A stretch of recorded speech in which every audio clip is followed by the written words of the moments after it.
Hi welcome to T-SAT classes. మనం last ఎపిసోడ్లో మహిళలు సమాజంలో ఏ విధమైనటువంటి అంతస్తును పాత్రను పోషించారో మనం తెలుసుకున్నాం. ప్రస్తుతం మనం మహిళలు కోసం స్వతంత్రం ముందు స్వతంత్రం తరువాత చేపట్టబడినటువంటి చర్యల గురించి మనం అధ్యయనం చేద్దామండి. మనకి కొంతమంది సంఘ సంస్కర్తలు బ్రిటిష్ కాలంలో కృషి చేయడం జరిగింది. వాళ్ళ కారణంగానే సమాజంలో మహిళల అంతస్తు హోదా అనేటువంటిది పెరగడం జరిగింది. ఉదాహరణకు రాజా రామ్మోహన్ రాయ్ ఈయన చేసినటువంటి కృషి వలన మనకి 1829 సంవత్సరంలో సతీ సహగమన నిషేధ చట్టం అనేటువంటి తీసుకురావడం జరిగింది. ఎందుకంటే మహిళలను బలవంతంగా ఆ యొక్క వితంతువులు ఎవరైతే ఉన్నారో ఆ వితంతువుల్ని బలవంతంగా భర్త చిత్తితో పాటు తగలబెట్టేయడం అనేటువంటి జరుగుతుంది. దాన్ని అడ్డుకున్నాడు. సతీ సహగమన నిషేధ చట్టం అనేటువంటిది రాజా రామ్మోహన్ రాయ్ కృషి వలన జరిగిందండి. అలాగే ఈశ్వర్ చంద్ర విద్యాసాగర్ కృషి వలన 1856 సంవత్సరంలో మనకి హిందూ వితంతు పునర్వివాహ చట్టం 1856 సంవత్సరంలో హిందూ వితంతు పునర్వివాహ చట్టం అనేటువంటి తీసుకురాబడింది. అలాగే ఈయన బహు వివాహాలను బాల్య వివాహాలను కూడా వ్యతిరేకించాడు. లింగ సమానత్వం కోసం కృషి చేయడం జరిగింది ఈశ్వర్ చంద్ర విద్యాసాగర్ అండి. నెక్స్ట్ మహాత్మా జ్యోతిబా పూలే, ఈయన భార్య సావిత్రిబాయి పూలే అండి, మొట్టమొదటి మహిళా టీచర్. మహిళలు కనీసం బయటికి రాకూడదు అనేటువంటి రోజుల్లో తన భార్య మహాత్మా జ్యోతిరావు పూలే యొక్క భార్య సావిత్రిబాయి పూలే బయటికి రావడమే కాకుండా బాలికలకు మహిళా టీచర్గా పనిచేసిందండి. ఈవిడ మొట్టమొదటి మహిళా టీచర్, ఉపాధ్యాయురాలు. సో భారతీయ సామాజిక విప్లవ పితామహుడు, father of Indian social revolution అని చెప్పేసి పిలుస్తారు. ఈయన స్థాపించినటువంటి 1873 సంవత్సరంలో స్థాపించినటువంటి సత్యశోధక్ సమాజ్ ఉద్యమం ఏదైతే ఉందో ఆ ఉద్యమం అనేటువంటిది భారతీయ సామాజిక విప్లవాలకు నాంది అయ్యిందండి. దక్షిణ భారతదేశంలో యాంటీ బ్రాహ్మణ్ మూమెంట్, బ్రాహ్మణ వ్యతిరేక ఉద్యమాలకు ఒక దారి చూపించింది. అందుకే ఈయన ఏమంటారంటే భారతీయ సామాజిక విప్లవ పితామహుడిగా పిలుస్తూ ఉంటారండి. ఈయన హిందూ వితంతు పునర్వివాహాలను ప్రోత్సహించడం, అలాగే బాలికల కోసం ఒక పాఠశాలను ఏర్పాటు చేయడం, వితంతువుల కోసం ఒక పునరావాస గృహాన్ని ఏర్పాటు చేయడం, ఇవన్నీ కూడా ఈయన చేసినటువంటి కృషి అండి. అలాగే Swami Dayananda Saraswati go back to the Vedas, వేదాలకు తల్లి పొండి అని చెప్పేసి నినాదం ఇచ్చాడు. 1875 ఏప్రిల్ 10న ఆర్య సమాజాన్ని స్థాపించడం అనేటువంటిది జరిగిందండి.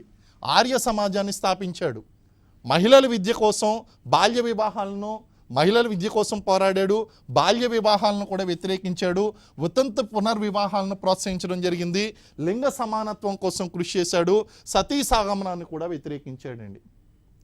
సో స్వామి దయానంద సరస్వతి చేసినటువంటి కృషి కూడా అమోఘం.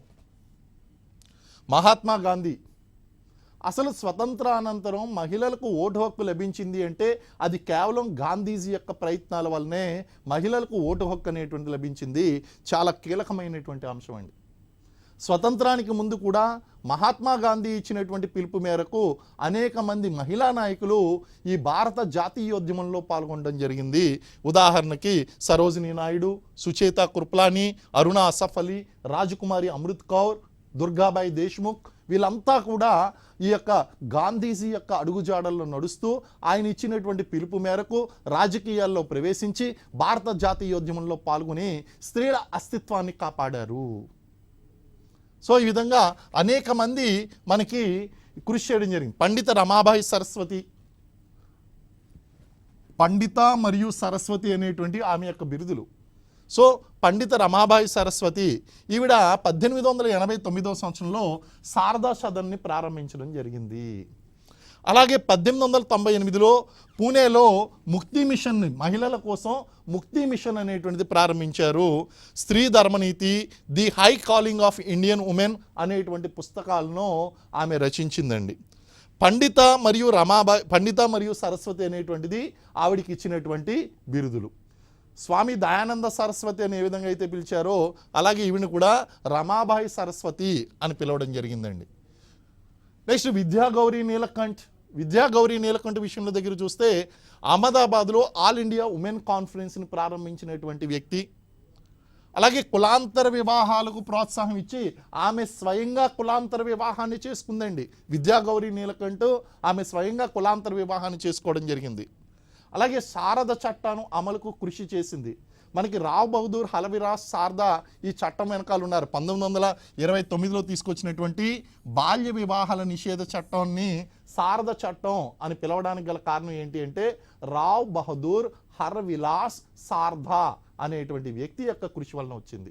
సో ఈ శారద చట్టం యొక్క అమలు కోసం కృషి చేసింది విద్యాగౌరి నీలకంఠ కూడా దీని వెనకాల ఉన్నారు.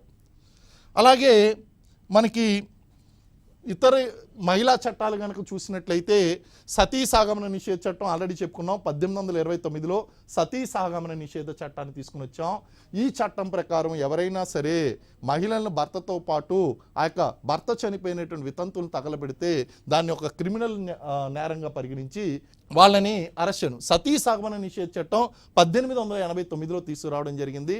భర్తతో పాటు తగలబెట్టినటువంటి వాళ్ళు ఎవరైనా ఉంటే కనుక వాళ్ళ మీద ఆ నేరం కింద వాళ్ళని జైలు శిక్ష విధించడం జరుగుతుందండి. అలాగే మనకి హిందూ వితంతు పునర్వివాహ చట్టం అనేటువంటి 1856 సంవత్సరంలో తీసుకురావడం జరిగింది. వాళ్ళకి చట్టం చేసి హిందువుల వితంతువులు ఎవరైతే ఉన్నారో వాళ్ళకి తిరిగి వివాహం చేసుకునేటువంటి హక్కు ఉంది అని చెప్పడం జరిగిందండి. 1929వ సంవత్సరంలో బాల్య వివాహాల నిషేధ చట్టాన్ని తీసుకుని వచ్చారు.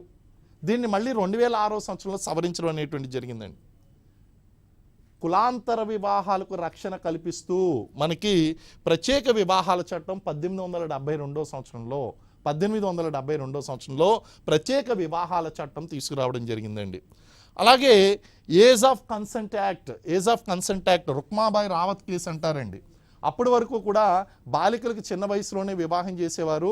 కానీ ఈ కేసు వచ్చిన తర్వాత బాలికలకు 12 సంవత్సరాలు నిండకుండా ఆమె యొక్క సమ్మతి లేకుండా వివాహం చేయకూడదని చెప్పేసి ఏజ్ ఆఫ్ కన్సెంట్ యాక్ట్ అనేటువంటి తీసుకుని వచ్చారు 1872 సంవత్సరంలో. ఇవన్నీ కూడా స్వతంత్రానికి ముందు చేసినటువంటి చట్టాలు.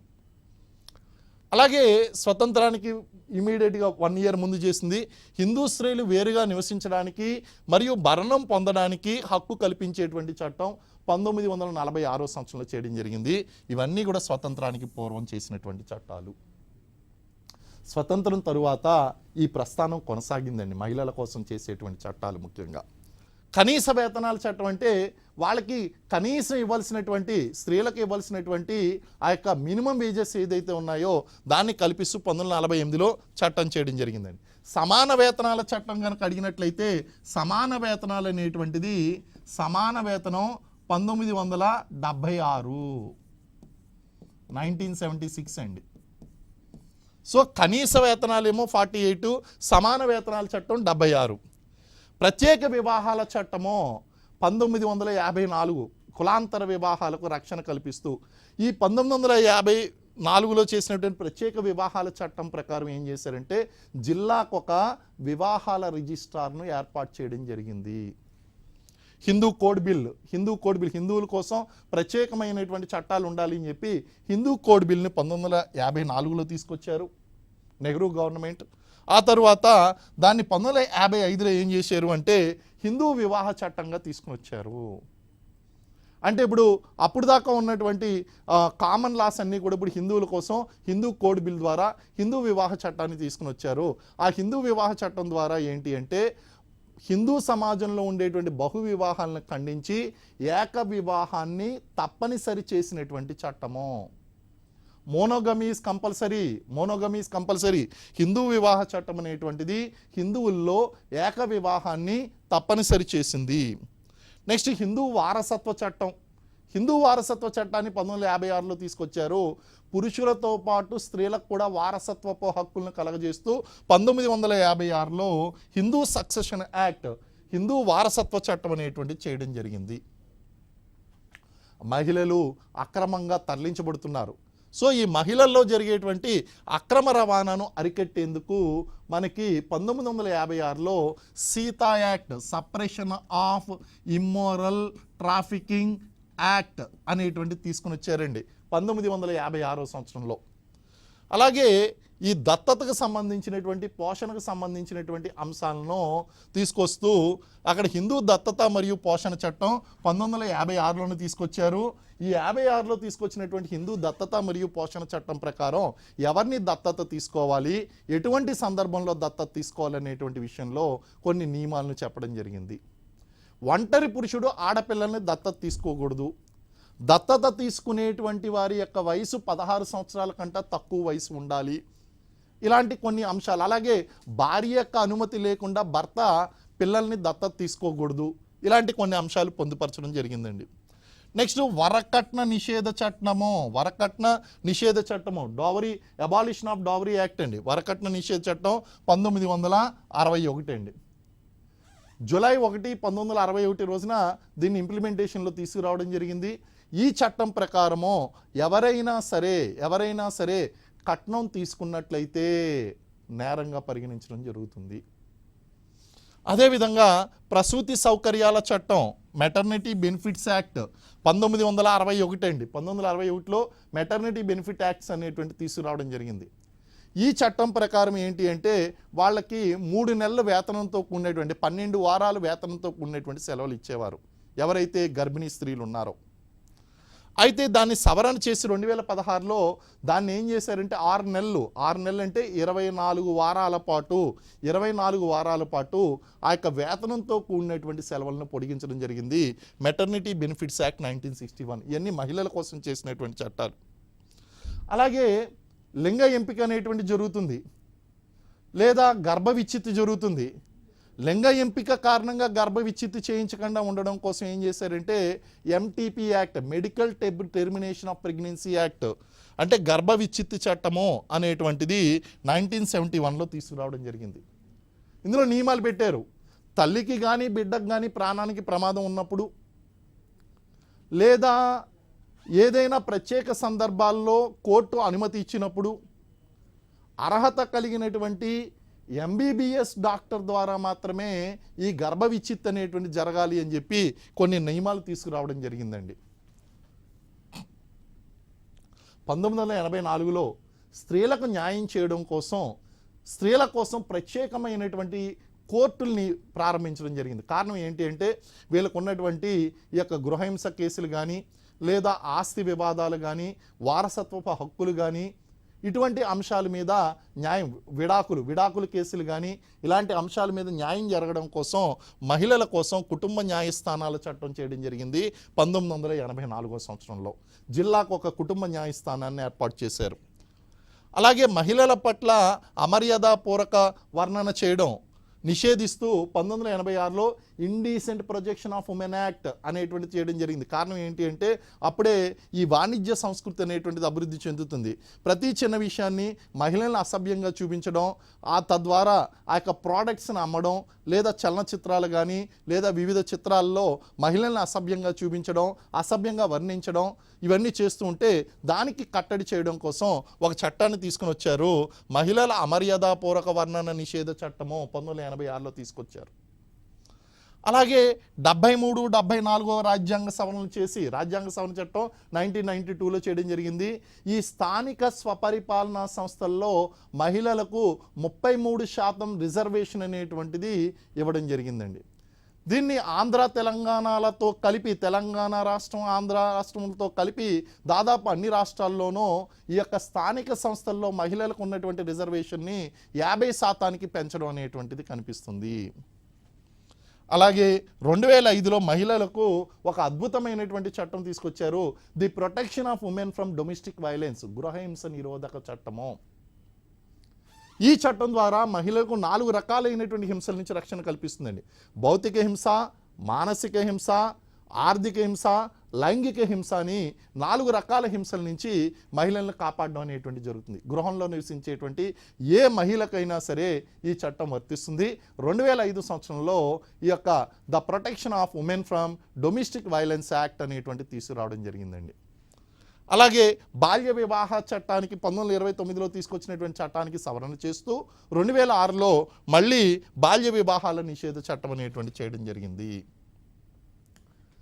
చిన్నపిల్లలపై విపరీతంగా నేరాలు జరుగుతున్నాయండి. అయితే దీనికి కట్టడి చేయడం కోసం 2012 సంవత్సరంలో పోక్సో చట్టం అనేటువంటి తీసుకుని వచ్చారు. Prevention of child sexual offences, చిన్న పిల్లలపై లైంగిక నేరాలను నిరోధించేటువంటి చట్టాన్ని తీసుకుని వచ్చారు. దీన్నే పోక్సో చట్టంగా పేర్కొనడం జరుగుతుంది. సో 2012లో ఈ చట్టాన్ని తీసుకుని వచ్చారండి.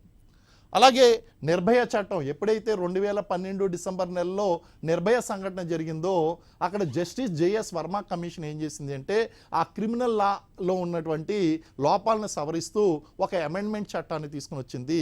దీన్నే క్రిమినల్ లా అమెండ్మెంట్ చట్టం అని కానీ, నేర న్యాయ సవరణ చట్టం అని కానీ, లేదా నిర్భయ చట్టం అని కానీ పిలుస్తారు.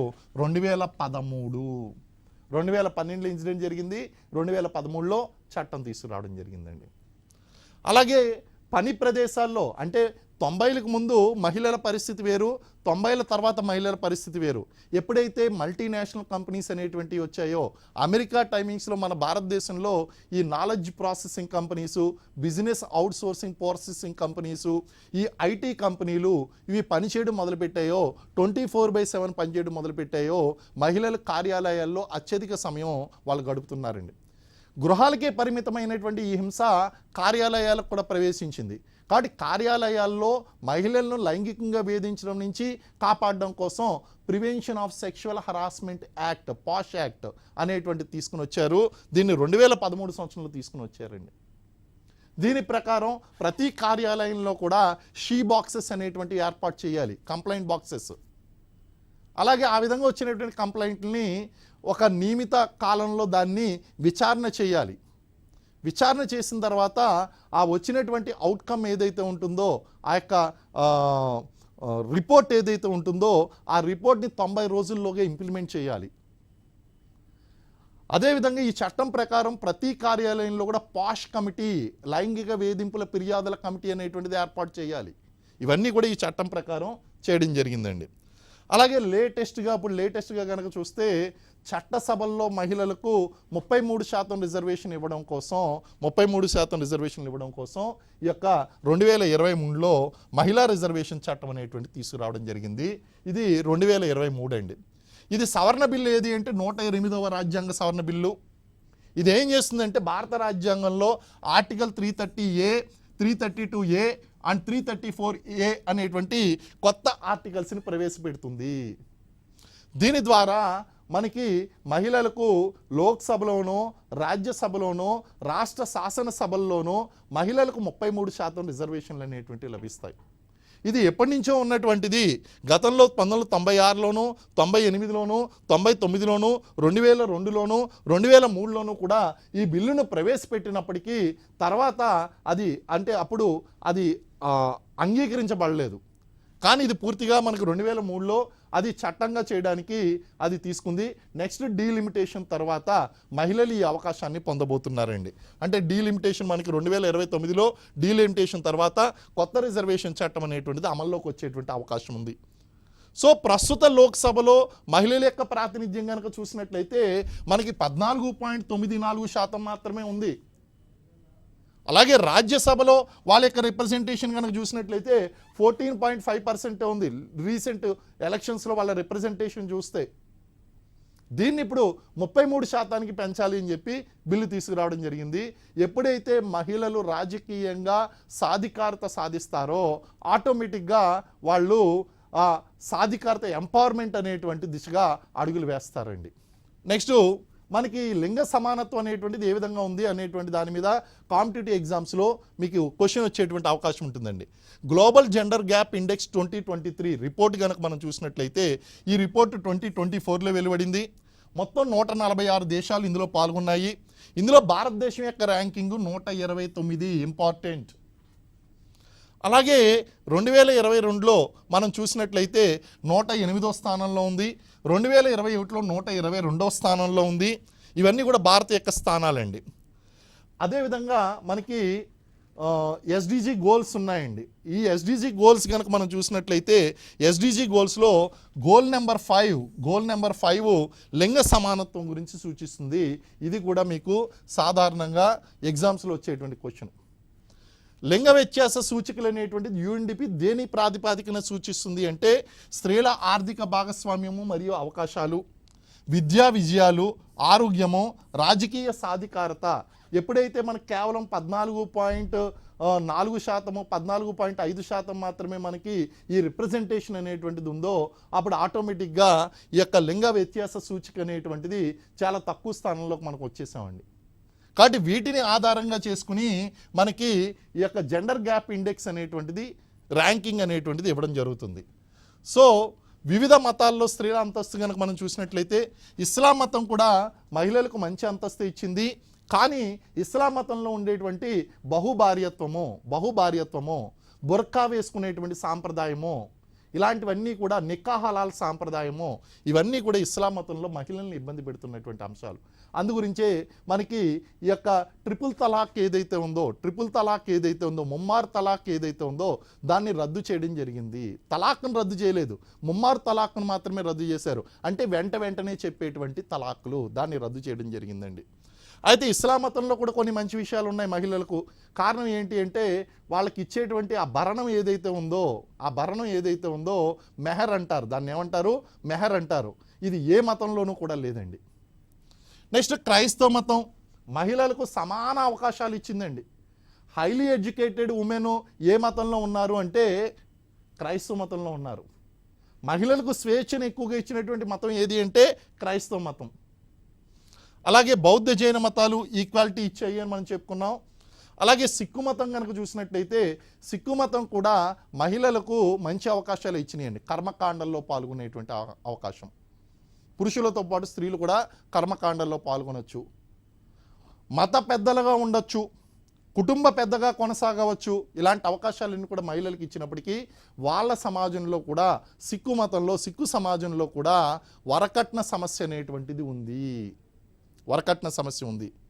సతీ సాగమనం అనేటువంటిది వాళ్ళు కూడా కొంతకాలం కొనసాగించారు. దీంతోపాటు వితంతు పునర్వివాహం మీద ఆంక్షలు అనేటువంటివి కనిపించాయి. ఇవన్నీ కూడా ట్రెడిషనల్ సిక్ సొసైటీలో ఉన్నటువంటి సమస్యలు. నెక్స్ట్ జొరాస్ట్రియన్ మతం, పార్సీలు చూస్తే ఇటు హిందూ సాంప్రదాయాలు అటు ముస్లిం సాంప్రదాయాలు రెండు కూడా తీసుకుని వచ్చారు. పార్సీలని ఎందుకన్నారంటే పర్షియా నుంచి వచ్చారు కాబట్టి పార్సీలు అన్నారు. వీళ్ళు కూడా అనుభవించినటువంటి సమస్యలు ఏంటంటే బాల్య వివాహాలు ఉన్నాయి, వరకట్న సమస్య ఉంది, వితంతు పునర్వివాహాల మీద ఆంక్షలు ఉన్నాయి, స్త్రీ విద్యకు నిరాకరణ ఉంది. ఇవన్నీ కూడా వీళ్ళ సమాజంలో ఉన్నటువంటి మహిళలు అనుభవిస్తున్నటువంటి సమస్యలండి. సో వీళ్ళ సమాజంలో కూడా కుర్సెంజీ, మెకంజీ, దాదాబాయి నౌరోజీ మొదలైనటువంటి సంఘ సంస్కృతుల యొక్క కృషి వలన ప్రస్తుతం వాళ్ళ యొక్క అంతస్తు అనేటువంటిది అభివృద్ధి చెందింది. ఈ విధంగా వివిధ మతాల్లో మహిళలకు మంచి అవకాశాలు ఉన్నాయి, కొన్ని ఇబ్బంది పెట్టినటువంటి అంశాలు ఉన్నాయండి. మహిళలకు సంబంధించినటువంటి 2011 జనాభా లెక్కలు కనుక మనం తీసుకున్నట్లయితే భారతదేశంలో అంటే ప్రస్తుతం మీరు 2011 జనాభా లెక్కలే మీరు చూసుకోవచ్చు. మళ్ళీ సెన్సస్ రిపోర్ట్ వచ్చేంత వరకు దీన్ని ఫాలో అవ్వచ్చండి. 2011 జనాభా లెక్కలు కనుక చూసినట్లయితే భారతదేశం యొక్క మహిళల జనాభా 58.75 కోట్లు. అందులో అక్షరాస్యత 65.46%. And MMR maternity mortality rate ప్రతి లక్షకి 178. అండ్ శిశు మరణాల సంఖ్య 1000కి 42.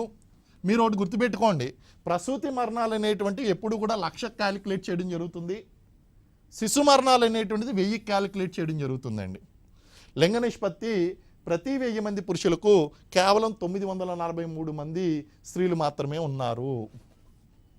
తెలంగాణ అంశాలు కనుక మనం చూసినట్లయితే తెలంగాణలో మహిళా జనాభా 1.74 కోట్లు, అక్షరాస్యత 57.99%. దేశ యావరేజ్ కన్నా తక్కువగా ఉంది. ఈ విషయంలో మనం ఇప్పుడు ఎక్కువగా కృషి చేస్తున్నాం కాబట్టి ఇది ఇంప్రూవ్ అయ్యేటువంటి అవకాశం ఉందండి. లింగ నిష్పత్తి కనుక చూసినట్లయితే ప్రతి 1000కి 988 మహిళలు ఉన్నారు. అంటే దేశ యావరేజ్ మీద తెలంగాణ యావరేజ్ బాగుంది అని అర్థం చేసుకోవాలండి. ప్రసూతి మరణాలు కూడా నేషనల్ యావరేజ్ మీద మనం మెరుగైనటువంటి స్థితిలోనే ఉన్నాం. 1,92 మరణాలు సంభవిస్తున్నాయి. శిశు మరణాలు కూడా నేషనల్ యావరేజ్ మీద తక్కువే ఉంది. శిశు మరణాలు 1000కి 39 సంభవిస్తున్నాయి. ఇవి తెలంగాణ పరంగా 2011లో ఉన్నటువంటి మహిళలకు సంబంధించినటువంటి కొంత ఇంపార్టెంట్ డేటా. ఈ విధంగా మన కాంపిటేటివ్ ఎగ్జామ్స్లో మహిళల గురించి మనకి టాపిక్స్ అనేటువంటి వచ్చేటువంటి అవకాశం ఉంది. వీటి మీద కనుక మీరు అవగాహన తెచ్చుకున్నట్లయితే ఎగ్జామ్లో ఖచ్చితంగా ఆన్సర్ చేస్తారు. నెక్స్ట్ ఎపిసోడ్లో మరొక ఇంట్రెస్టింగ్ టాపిక్తో మళ్ళీ మనం కలుసుకుందాం. Thank you very much.